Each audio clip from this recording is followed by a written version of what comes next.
Olá, seja bem-vindo ao quarto bloco da segunda aula do curso de Arcanos Menores do E-Adeptus. Então, nós já fizemos a primeira parte do trajeto, o 1, o 2 e o 3, o fogo dentro do fogo. Depois o 4, o 5 e o 6, a água dentro do fogo.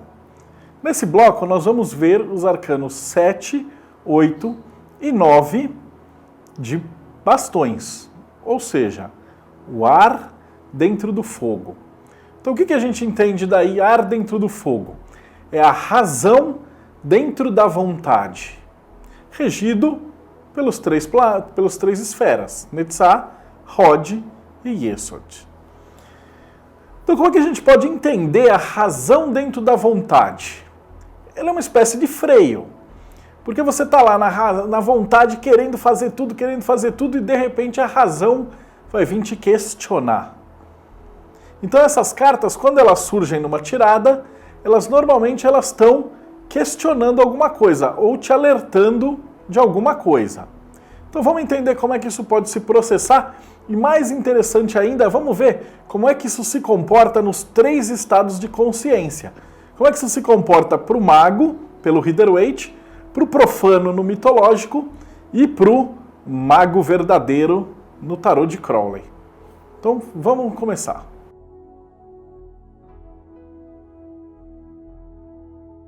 O 7 de bastões, o nome hermético é ar do fogo, regido por Netzah. E a palavra-chave aí vai depender um pouquinho do autor. O Rider-Waite, ele coloca a palavra-chave: prepara-te para defender o que você acredita. Já o Crowley coloca como valor, ou seja, uma pessoa valorosa. Essas duas coisas têm muito em comum. A moral e o resumo desse arcano significa o seguinte: você já é vitorioso, você tem alguma coisa que você pertence, tem alguma coisa que você conquistou.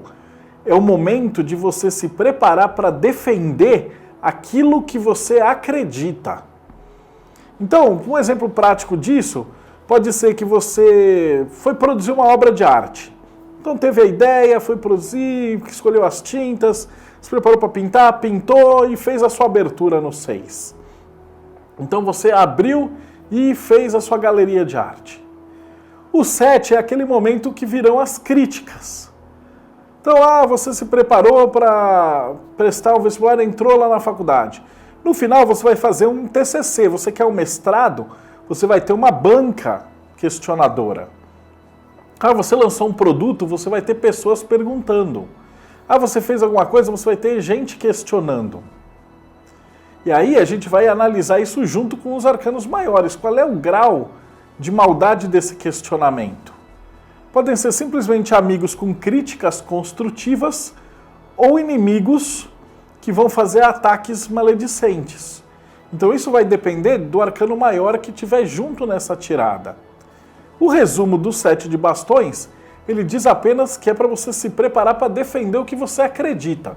Ou seja, você será questionado dentro das suas ideias. Analisando isso pelo HKT, nós vamos ver ali o símbolo. O laranja representando Netzah em Atzilut, né? Netzah no reino do fogo. Ele vai estar conectado com que caminhos aí? Quais arcanos principais? Nós temos aí a roda da fortuna em cima, nós temos a morte, nós temos a torre, nós temos a estrela e nós temos a lua. Então o que é esse misto?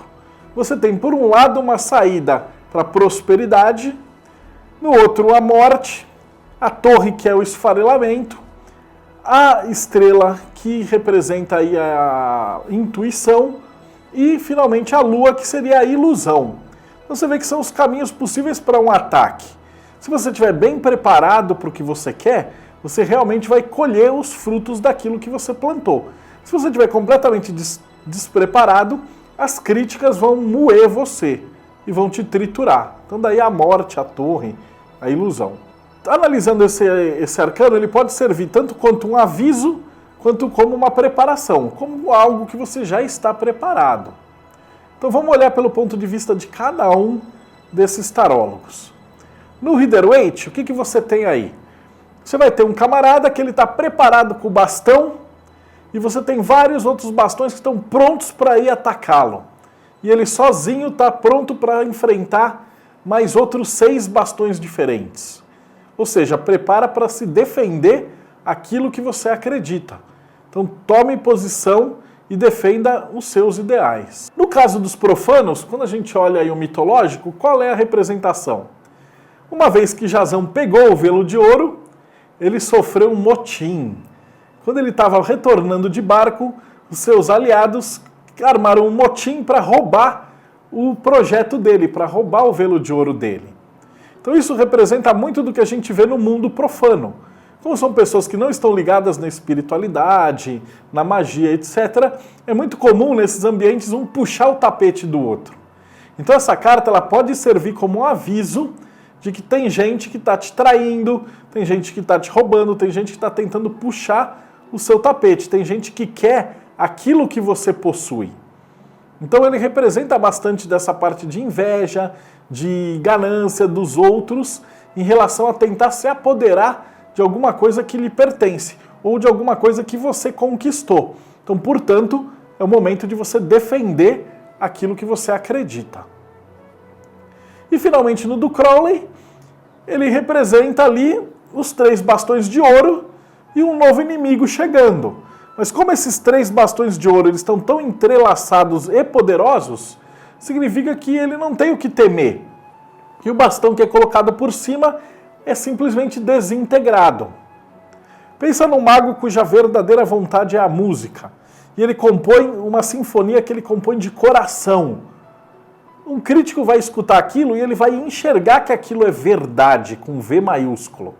Não tem como aquilo ser criticado. Aquilo vai ser elogiado. Qualquer coisa crítica vai ficar óbvio que é alguma coisa mesquinha, que é alguma coisa pobre, que é alguma coisa podre. E o que você faz com verdade no coração é tão bem feito e é tão perfeito, tão justo, que você percebe lógico que qualquer crítica é aquele recalque miserável. E por isso que você vê aí a figura desentortando. Então tá tudo quebrado, tudo pegando fogo, tudo destruído. Então o Crowley coloca, quando você coloca e faz a sua verdadeira vontade, sua grande obra com o coração, ele não vai ter o que criticar, não vai ter o que questionar, não vai ter o que roubar da sua verdade. Então veja que bonito a comparação aí dos 3. E a energia do 7 de bastões está justamente atrelado na astrologia. Leão é o grande guerreiro leão, imagina? É o cara que não tem medo de subir numa prancha de surf e se exibir para os outros, mostrar o que fez, mostrar o resultado do seu produto, se expor para o mundo.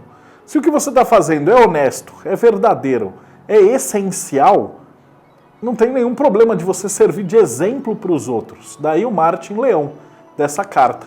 Então não tenha medo de defender o seu ideal, se o seu ideal for nobre, claro.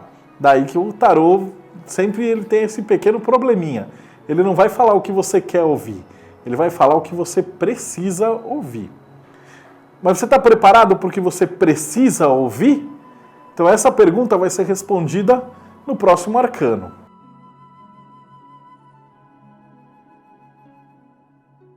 Nosso próximo arcano é o 8 de bastões. Então vamos lá, qual é o nome hermético do 8 de bastões? Isso aí, ar de fogo regido por Hod, ou seja, a razão da vontade regido pela razão. Desse nome hermético a gente consegue entender aí uma coisinha. Nota que você tem 2 razão e uma vontade. Então você está tendo aí um excesso de razão e pouca intuição, pouco espiritual, pouco fogo e muita lógica. A palavra-chave dentro desse arcano, dentro dessa energia, é prestar atenção nos sinais, é entender o sinal. O que é esse sinal? O sinal é o seu anjo, é o seu sagrado anjo guardião falando. Sabe quando você vai fazer alguma coisa e você sente aquela verdade que tem que fazer, que está certo? E aí você começa a se questionar e falar, eu não posso fazer isso, eu não vou fazer isso, não é verdade, não. E você começa a dar ouvido para o mimimi intelectual e você deixa de fazer o que você devia estar fazendo. Então essa carta ela sai numa tirada como um aviso para você prestar atenção dentro do seu sagrado anjo guardião. Então não é à toa, quando a gente olha aí no HKT, ele traz o roxo. Lembra que o roxo está muito mais associado a Yesod. Nessa carta, quando ele está falando de Hod em Atzilut, nós estamos falando da nossa razão, mas é uma nossa razão dentro do mundo do fogo. É uma razão instintual, é uma razão espiritualizada. Ou seja, é uma fé racional. Você sabe que é e você sente que é, e você tem que dar ouvidos a essa intuição, mas dentro de uma razão. Não é à toa ali que ele está conectado justamente com o quê? Ele tem o pendurado para cima, ele vai ter o diabo, a torre, o julgamento e ali no meio dos dois o sol. O que isso significa? Que você vai estar sendo tentado ali, né? A torre, o diabo, o enforcado, os três só os piores de todos os maiores. E ali cabe a você enxergar no julgamento o sol, a saída do labirinto. Então lembra que não é à toa que nos arcanos maiores o sol é uma criança saindo de um labirinto. E é justamente o que essa carta está trazendo. Então esse 8 de bastões, ele significa que se você ficar perdido nesse pensamento, nesse mundo do ar, você vai conseguir só sair dele se você der uma escutada na sua espiritualidade. Por isso a ideia de sinais. Vamos dar uma olhada nos símbolos. Quando a gente olha o Rider-Waite, o que acontece? Ele é ambíguo. Nota que você tem vários bastões caindo aí. Esses bastões, você tem dois pontos de vista. Tem gente que é otimista, fala que isso é uma escada de bastões que você consegue subir até Deus. Então você, utilizando-se do simbolismo do bastão, né, do fogo da intuição divina, você vai escalar até ter uma boa ideia, até fazer a verdade. Outros que são pessimistas, e eu também me encaixo nisso, eu enxergo isso como Deus lá do as de bastões, tacando esses bastões na sua cabeça para você acordar. Então, ele joga o bastão e você ou vai ficar esperto ou ele vai cair na sua cabeça para você ficar esperto. Então essa carta ela serve como um aviso, assim, olha, fique esperto, presta atenção na sua intuição. Eu sempre faço uma brincadeira e falo assim, cara, fique esperto, cueca na sua gaveta é maior do que a sua. Tem alguma coisa estranha acontecendo aí. Então o universo te manda notícias, te manda sinais. E aí você tem que observar esses sinais. Nota que, no mitológico, ele é um pouco mais ácido com isso. Nós vamos perceber aí Jazão retornando para sua terra natal e quando ele estava passando e chegando próximo da costa, existiam dois monstros marinhos gigantes que eram duas muralhas vivas, chamado Caribdíasis. E essas muralhas, quando o navio passava, elas fechavam e quebravam todo o navio. Poseidon fica com dó deles e fala, pô, os caras foram lá, pegaram tudo, tão mal maneiro, vou mandar uns golfinhos para ajudar os caras. E aí os golfinhos ficam em volta lá do barco, lá fazendo barulho, aquele enchendo o saco lá do Jazão. O que o Jazão faz? Cagada. Ele mata os golfinhos. E aí nós vamos ver no próximo arcano o que vai acontecer. Mas a ideia é que, se o golfinho tá lá fazendo olha a porra do golfinho. Vê o que está acontecendo. Presta atenção na sua intuição. Então isso é um acorda. Por outro lado, se você é mago, o Crowley já é totalmente otimista. O arcano menor do 8 de bastões do Crowley, ele fala o quê? Sinais. Tem um arco-íris, tem um raio, tem cores, tem uns relâmpagos, tem um grande arco-íris de super ideias. Porque ele pensa assim, cara, é óbvio que você, como mago verdadeiro, essencial, está prestando atenção na sua intuição. Portanto, o que ele está te dando de presente? Uma intuição. Então essa carta, utilizada na magia para você pegar o que tem de melhor, ela representa assim, pá, vai vir uma intuição boa pro meu lado, vai vir um estalo, vai vir uma boa sacada. Nota que ele faz a associação dentro da astrologia justamente com Mercúrio em Sagitário. Pô, Mercúrio em Sagitário, quem lembra do curso de astrologia, é o Mercúrio do MacGyver. É aquele Mercúrio que ele vai olhar tudo o que está acontecendo em volta, né? Lembra de Sagitário? Sagitário olha tudo que está em volta e faz uma regra. Busca todas as coisas dentro do que está possível e traz uma solução. E o Mercúrio daí vai justamente fazer o quê? O Mercúrio do Rod buscando uma solução sagitariana. Ele vai olhar todos os problemas, tudo aquilo que está acontecendo, todos aqueles sinais, e ele vai chegar no insight perfeito. Então essa é a sacada dessa carta. Quando a gente usa ela na magia, no altar e tal, você está buscando uma compreensão daqueles sinais. Essa carta é boa ou ruim, Tio Débio? Depende. O que você está fazendo? Você está prestando atenção nos sinais da sua vida? Então essa carta é ótima. Você não está prestando atenção nas coisas da sua vida, nos sinais? Então essa carta é um puxão de orelha, é um aviso. Então, de qualquer maneira, eu gosto muito dessa carta, porque ela sempre te coloca na linha e avisa você para estar em sintonia com a tua verdadeira vontade.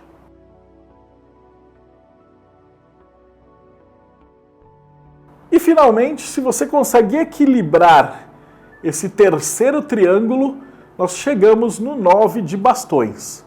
O 9 de bastões é o quê? O nome hermético do 9 de bastões. Ar de fogo, regido por Yesod. Então vamos lá, a gente tem o ar, que é a razão, dentro da vontade, regido pela intuição. Então nós temos aí o ar, a vontade e a intuição. A palavra-chave desse arcano inteiro é resiliência, ou aguenta mais um pouco, ou não vai morrer na praia.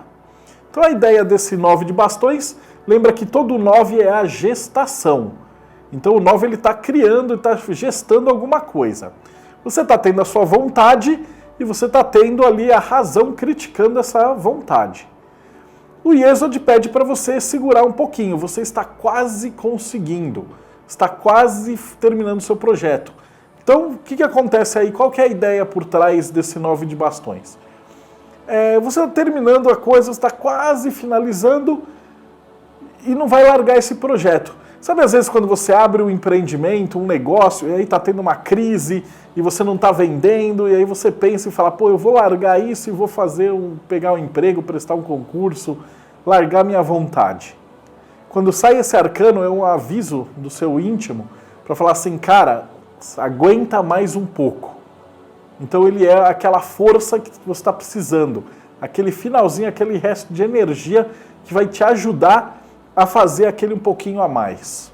Imagina, por exemplo, que você vai estar fazendo as flexões de braço, e aí você tem que fazer 100 flexões, e aí você fez 90 e está quase desistindo, e você precisa de um pouco de ímpeto a mais.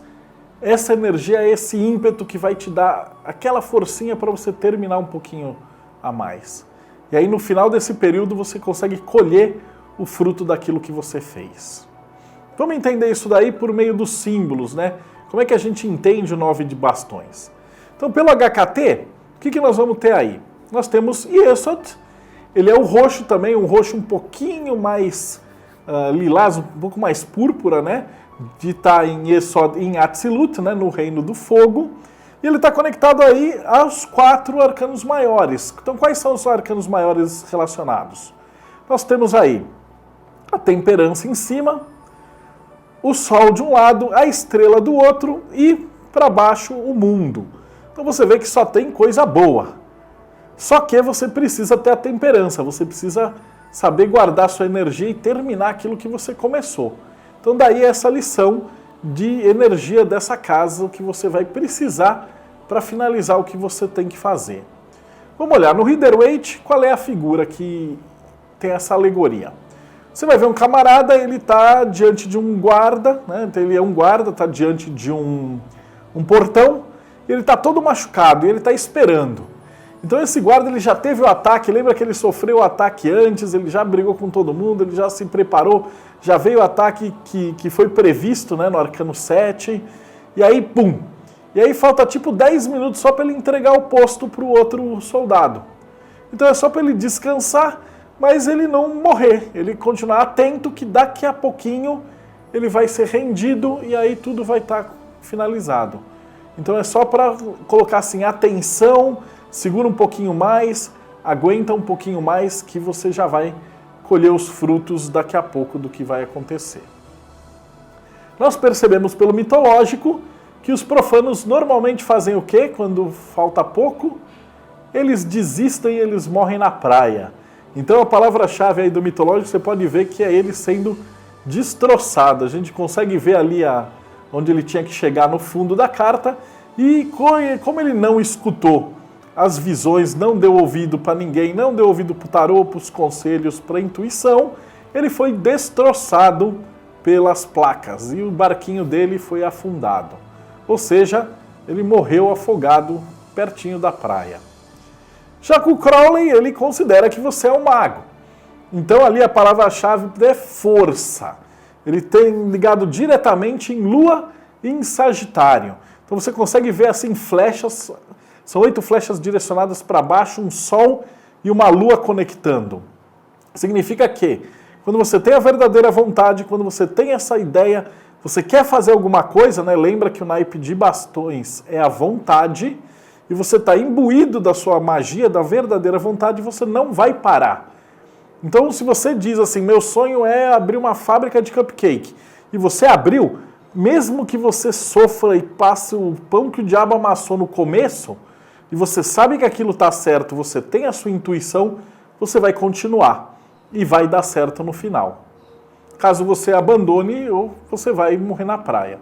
Mas quando sai essa carta, normalmente você vai observar as outras cartas, né, do jogo, é claro, mas ele indica que naquele momento você tem que segurar um pouquinho mais aquilo que você quer. Tá ok? Então no próximo bloco a gente vai ver o que acontece no 10 de bastões, a finalização aí do naipe da vontade. Até mais.